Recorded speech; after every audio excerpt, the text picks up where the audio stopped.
Mentioned earlier, we are going to be having a great panel in just a few moments. So if anybody needs to use the restroom, feel free to use the restroom. Come make your way back in. But folks, without further ado, I'd like to introduce you all to Perry Nemiroff. Sorry.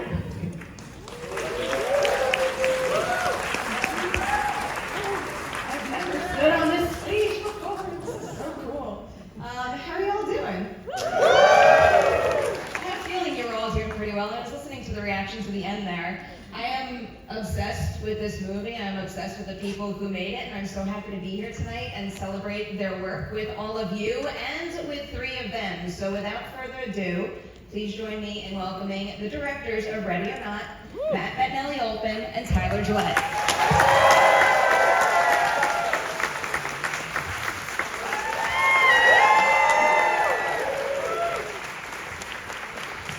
And of course, we have the one and only Samara Weaving with us tonight.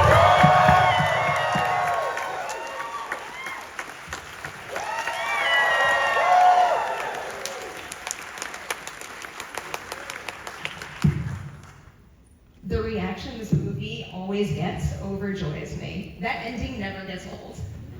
We will get to that part of it eventually, but it's really exciting all these years later to kind of get to retrace your steps. And one of the things that always strikes me when I rewatch your movie is this is probably one of my favorite horror ensembles of all time. I don't think the casting here could get any better. So for the two of you, I'm curious if you can remember back to this. Of all the main roles in the movie, which was the easiest to cast, where it was like the right person just like magically appeared, but then also which role took the most legwork to find the perfect fit for? Man, great question. I mean, Samara was the quickest and easiest. I think that was The first piece of the puzzle. Yeah, and you have the board with everybody's name, and for a long time it was just Samara. So I remember when we first talked to you via Zoom, because Searchlight was like, you have to meet this wonderful actor, like they were cruising through 3 billboards, and you were shooting guns akimbo, and we got on a Zoom with you, and you had like a half shave and a bunch of face tattoos and no eyebrows, and we were like, holy shit, Searchlight has a really specific idea of what we want this movie to be, and it was for a different role, but it was wonderful. Wonderful first impression. How about the other half? But yeah, casting on this was, we didn't have a casting director, so Trip Benson, who I think is from the audience. We can't say anything, but It's not going to stand because he's just that guy that doesn't stand, but he's lovely. He produced the movie Trip. We love him. Also, before we go any further, we should also say that Ryan and Ryan are here, the writers. Love them dearly. One of the other producers is here as well. And costume designer David Lewis is here as well. All of those wonderful people.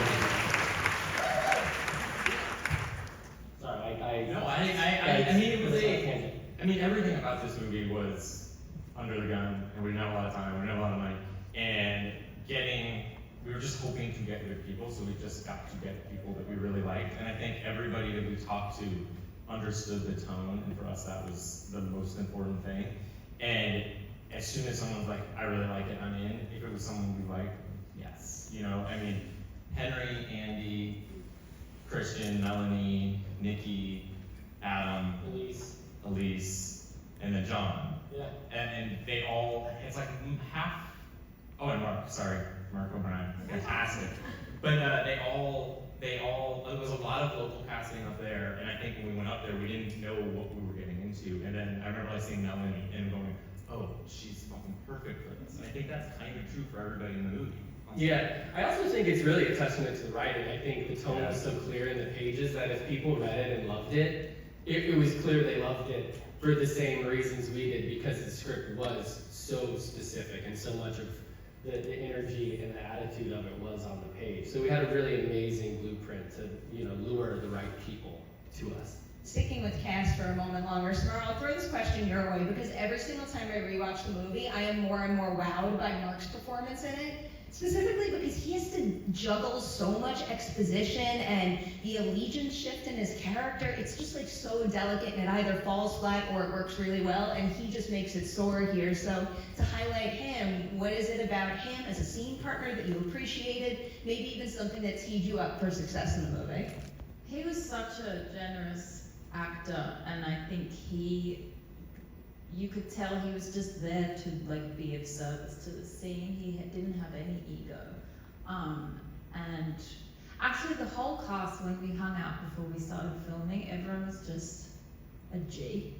And, so, and that makes such a difference, and I think you can see it on the screen that we're all just having so much fun. And everyone brought their A game. And Mark was just the greatest. And yeah, like you said, it's a really delicate balance to get right, and he just nailed it. And I mean, he's so talented. I mean, how does he make his eyes like change color? Like when at the end of the movie, his eyes go black. And I'm just going, what are you talking about? Spirit so movement. good. And you have like 2 minutes to like completely flip. And he does it in such a way where you like buy into it. I mean, when we were talking with Mark about it, we really wanted to steer into like the romance of the movie. And for as much as you kind of, I think, in the back of your head know, oh man, this guy's a piece of shit, and he's gonna do something terrible, and he's already brought her here, and all of that stuff, we had to sell that there was maybe a chance, like a slim chance that if you make it out of this alive, you might actually have a good life with this person. And that's the hardest sell of the movie, given just the situation that those two characters end up in.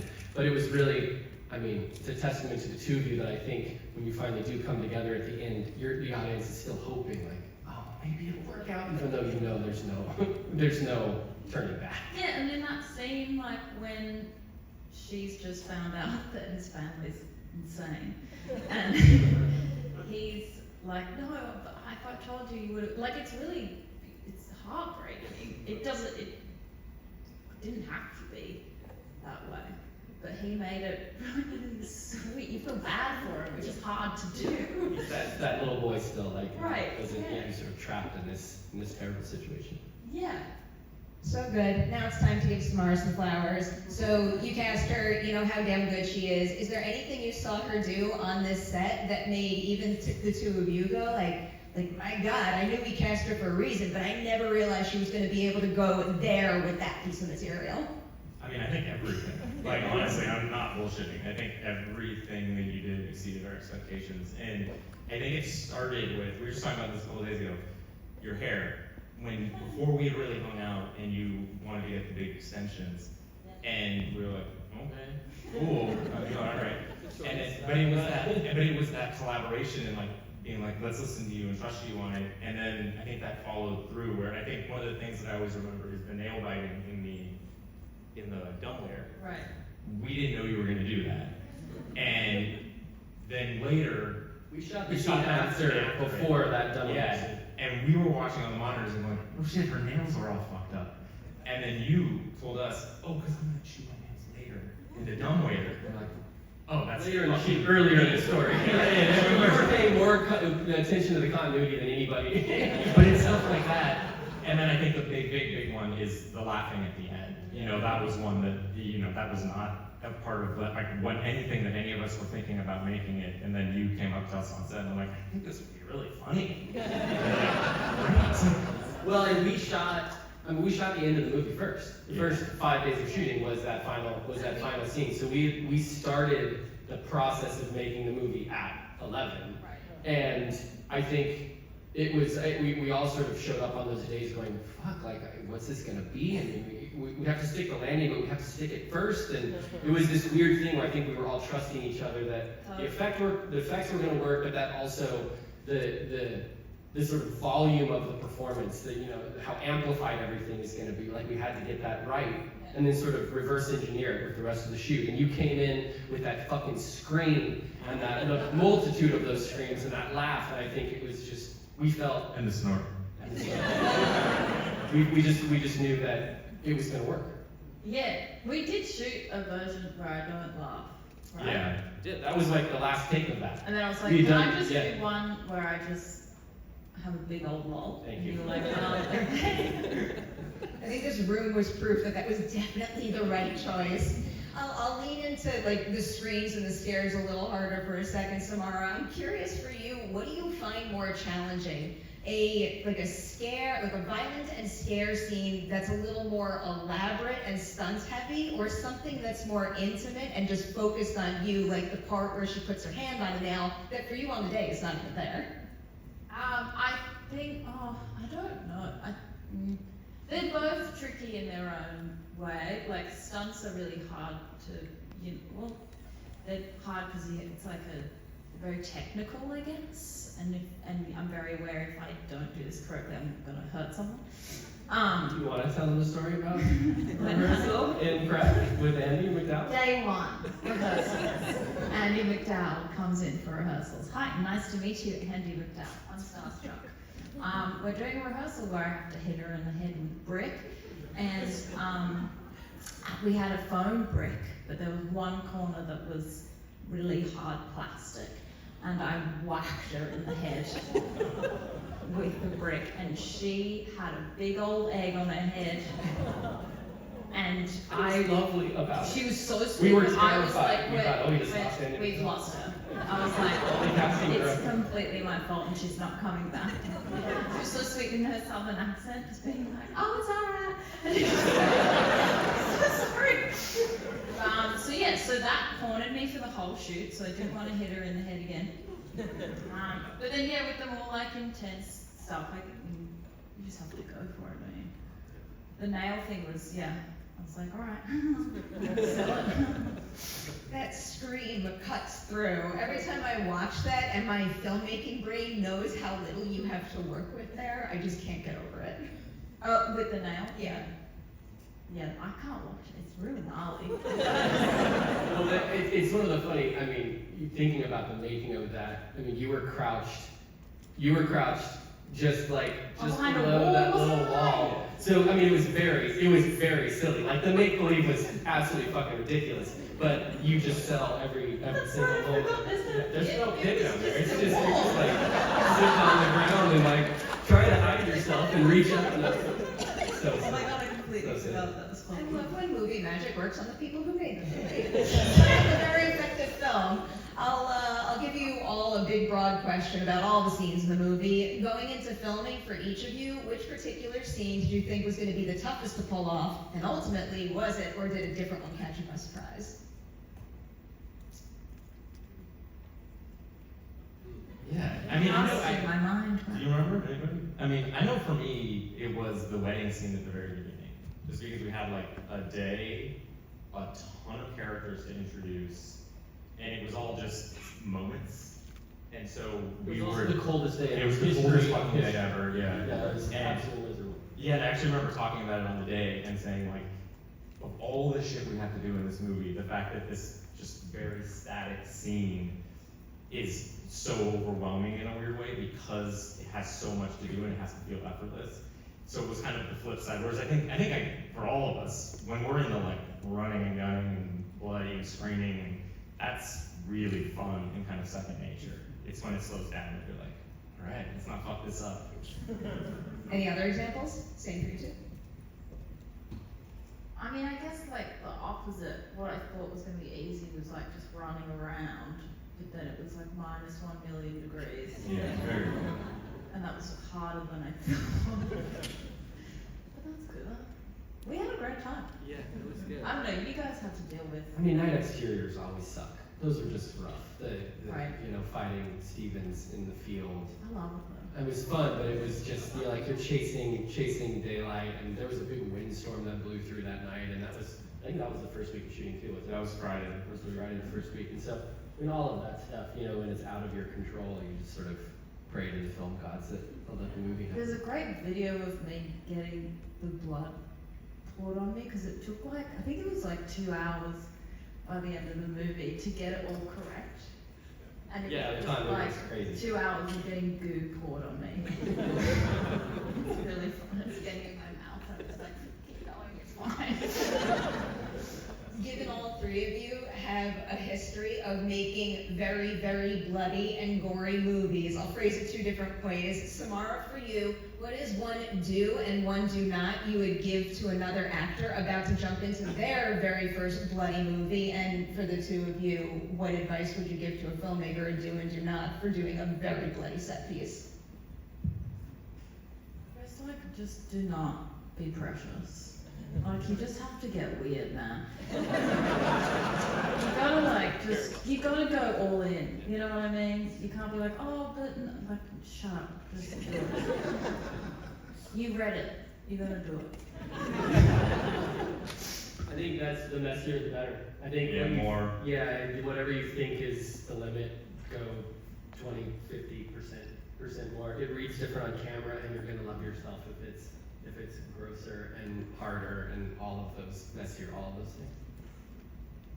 Yeah, oh yeah, there's always a joke on set on all of our movies that we're always saying more blood, more Yes. spreads, more blood, more spreads. I am well aware of that after all of these years. So I'm gonna toss in 2 more things, and then I'm gonna hand it over to the audience, and they're gonna ask some questions. This is a new question that I've gotten very obsessed with recently because it came to mind at Fantastic Fest, where of course we cover lots of genre movies, and one director pointed out how excited he was to see his actors have so much joy when working with this kind of material on set. So for each of you, can you recall the most joyful day on the set of Ready or Not for you? That was a lot. Yeah. I don't remember a not Yeah. joyful day, honestly. Yeah, I don't. Maybe that's just things feel a lot easier with hindsight. Yeah, they were stressful. Just forget the anxiety of it. But I mean, look, I think that shooting those explosions was something because it was just the peak of like the height of make believe that the movie was going to do. There was, and it also happened to be the sort of like as technical as the movie was ever going to be was also happening simultaneously. So we had pyrotechnics and blood bags and all of these shooting actors with blood cannons and all of this like wonderful silly stuff. And I remember looking at the cast after we shoot them with the blood cannon. Usually they immediately would go off to their trailer and get cleaned up, but everybody was gathered around the monitors to like watch the next person get it. Yes.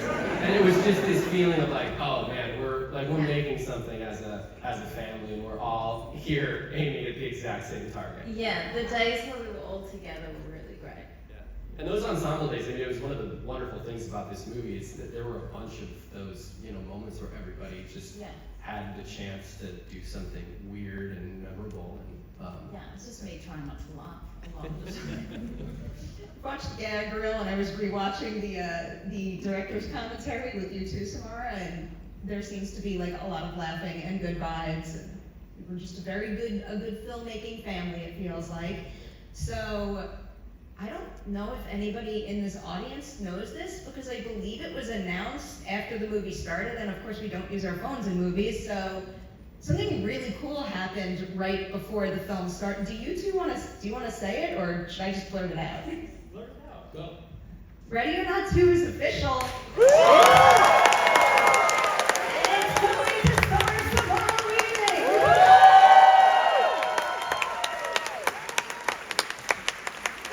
I don't know if I'm allowed to ask you any questions about it, but I'm going to You want to be try. surprised. We won't say anything. You'll want to be surprised. And there really are any surprises in store. Can I squeeze in one teeny tiny question? Who's directing it? The two of us. Last time we had this conversation, so much was up in the air, and I was very nervous. I need you two at the helm of a Ready or Not sequel, so very, very excited about that. And with all the original gang, Ryan writing again, same producers on board. We're so thrilled. Well deserved. I cannot wait. With that, I believe we have a mic somewhere out in the audience, so we're going to take some of your questions as well. I'm not entirely sure where this microphone. Oh, there we go. Let's go for this one right up front first. Thank you so much. Hello, thanks for being here. Samara, your depiction of terror is outstanding in this movie. The hyperventilating, the very distinctive scream that you have is amazing. How do you get into that headspace? What do you do to get to that point to be able to portray that on screen? I don't know. I guess I just have to go somewhere weird. Because if you see a glimpse of hesitation, or if I get too aware that what I'm doing is psychotic, it doesn't work. Yeah, you can tell when it's Yeah, you you're can pulling tell when the buttons. someone's holding back. I just have to go 1 million. and then come to afterwards and go, good? Again? Too big. Too big? Go back? Yeah, but I don't know. And then screaming. That was kind of the first movie I fully really screamed. And I remember afterwards going, oh, that sounds crazy. Let's do that again. Yeah, I don't know if that answered the question. Just You were also really diligent about tracking the level of fear throughout. Remember, we had like lots of conversations about where it is so it's Right. redundant and it feels fresh and you sing. Yeah, I wanted to track, I wanted the fear to have its own arc, because she gets, confronted with fear within 5 minutes of the movie starting. And so, and you can kind of tell, like, the beginning she's just like in shock, and then it kind of turns to anger, and then it's like sadness, and then she's laughing. All right, let's move right there in the red shirt.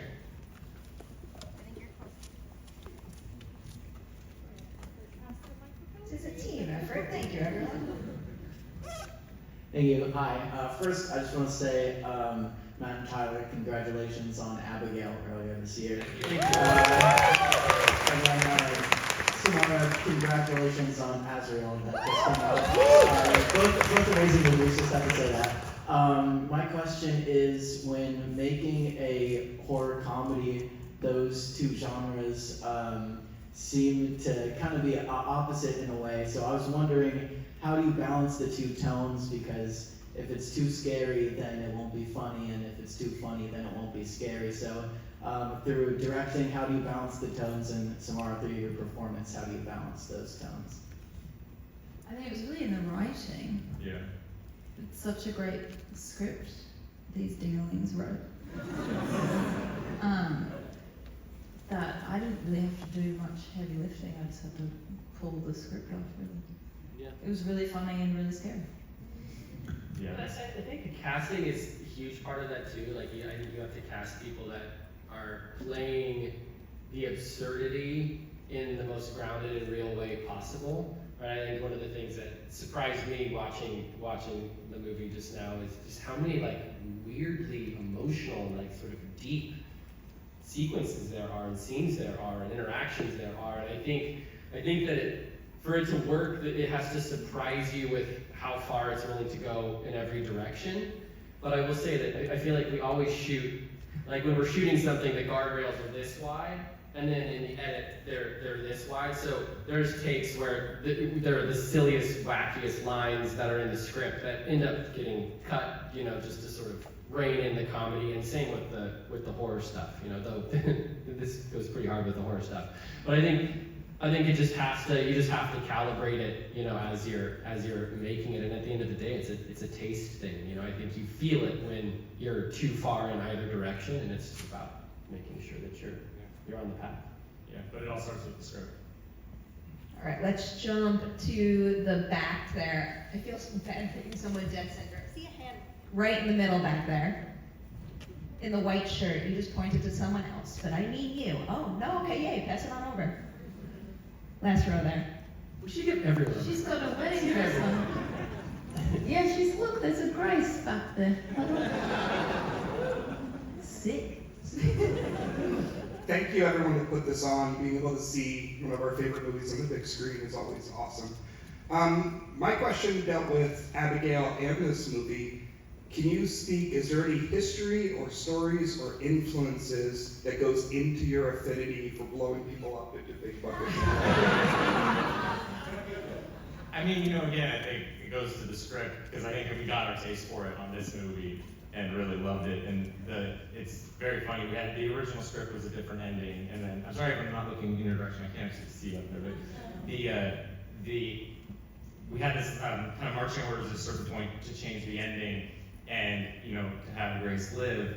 And so Guy and Ryan wrote like 10 totally different endings, and they were big and they're all over the place and totally entertaining. And one of them was just like they explode, and half. And for us and producers and writers and studio, everybody was like, yeah, that's it, that's great. And some of it was like, it was all the decision to go with that ending was also like born out of necessity in some respects, because it was the shortest the quickest, the easiest to shoot, and it just also happened to be tonally. It was just perfect. The most, yeah, like the perfect choice. It's so absurd and it's so insane. It could only end in that way at that stage of the story. Yeah, and then when we got to Abigail, we actually were like, oh, we can't blow him up, that'd be like ready or not. And then we like thought about 20 different other things, and then went, no, let's just fucking blow him up. Is that like a thing for blowing up characters in a script, that it's written that way? Yeah, we talked to Guy and Ryan over here, wherever you guys are. Is it written that way in both? P-A-F-F. And then it's in the text message too. Yeah, that's all the text. Is it written that way in the Abigail script as well? Shit, I don't remember. Guy? Are there paths in the Abigail script? Yeah. Well, we thought about it. We were thinking path the whole time. All right, let's come over to this side. Yeah, right there in the white shirt in the middle. Hi. Ooh, another Grace. Grace? Hello. So I know you have an affinity for blowing people up. It also seems like you hate rich people. And it was fuck rich people. I love how alone Grace is in the movie, even trying to reach out to a random person in a car. So can you speak more about that, about trying to convey her loneliness in this film? Sure. I think when I read that she came from, she grew up in foster care, that kind of outlined her sort of perspective from the world, and I assumed, I made that she was super scrappy, that she would have to have brought, I can't speak. She would have had to have been tough to live that way, and I think that kind of comes through and propels her forward in the sort of second half of the movie. I think in order to survive and do those things, she would have had to have a bit of that in her background. And yeah, I mean, again, it's just it was so well written that, and I loved when she punches that kid in the face.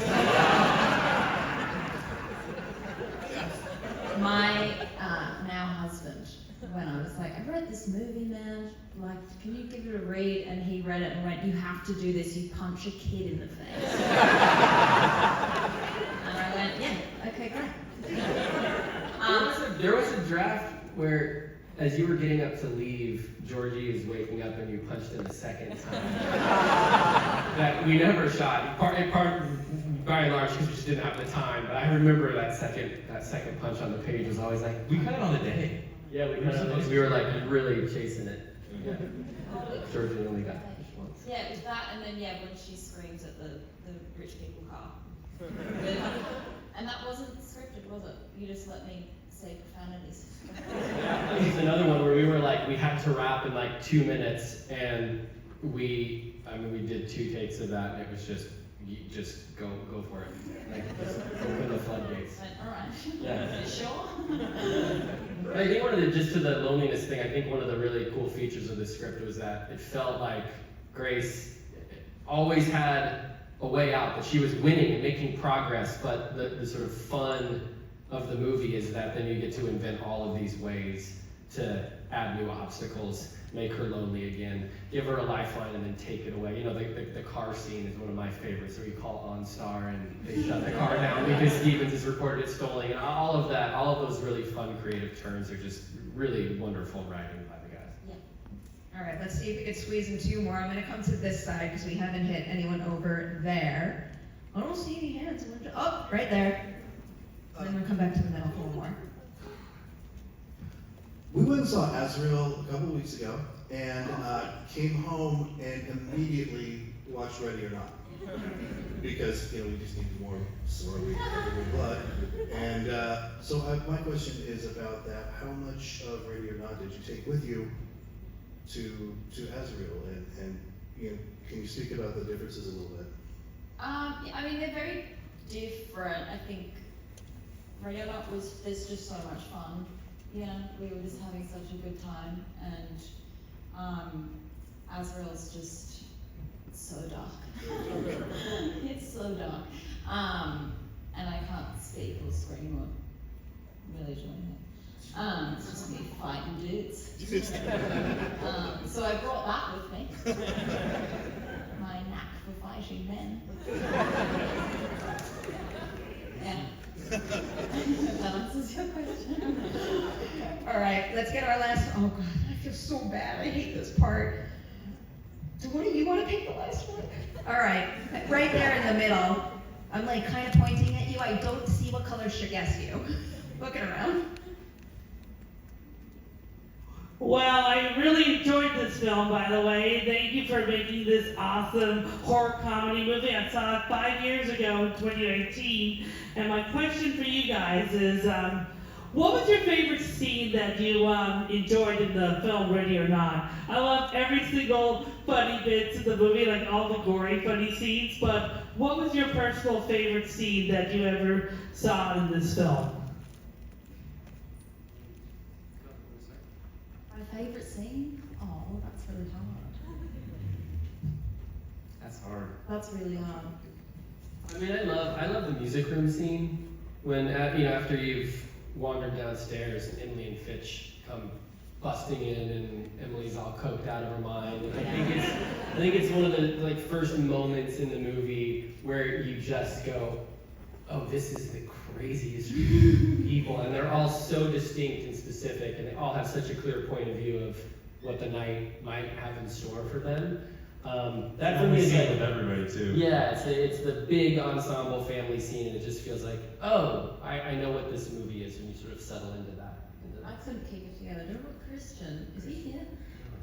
And he had to slowly walk up to me, and he just was giving me the seediest looks. And he was saying some outrageous shit. And I just could not keep it together. Christian was hard to edit because he would do great improvs on every single take. And we had to choose. We're like, these are all fucking great. I don't know. Yeah, that line, let's go find an edible and even Yadu. I was still alive to Christian clean the is shit ad-lib up. on the day as he's walking off. All right, Ilana, we're gonna get that one more question because I did point at you right there. So let's get this wonderful woman here and that microphone so she could take us home tonight. Right in the middle. Everyone's pointing at her. Thank you so much. Hello, thank you for being here. This movie is amazing. I love horror comedies and how you guys walk that line is amazing. My question is, what is something you know now that you wish you knew at the start of your careers?